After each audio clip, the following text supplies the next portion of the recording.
எங்கள் பிதாக்கள் எங்களுக்கு விவரித்து சொன்ன அற்புதங்களெல்லாம் இப்போ ஒன்றையும் காணுமே.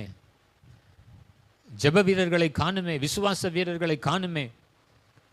மரித்தோர் உயிரோடு கூட எழுந்திருக்க வேண்டுமே, பிணியாளியர்கள் சொஸ்தமடைய வேண்டுமே, ஆவியின் வரங்கள் 9 வரங்கள் கிரியை செய்ய வேண்டுமே. இன்றைக்கெல்லாம் சுய லாபத்திற்காக என்ன எங்கெங்கேயோ போகுது, லைவில் வேற போகுது. இன்னைக்கு எல்லாம் நீங்கள் பார்த்தீங்கன்னா எல்லாரும் ப்ராஃபிட் தான்.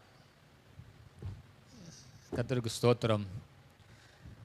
எல்லா தாழ்மையோடும் ஆண்டவர்கிட்ட நம்மளை ஒப்பு கொடுப்போம். ஆண்டவரே, என்ன வஞ்சிக்கிற ஆவி பல விதங்களில் போராடி கொண்டிருக்கிறது.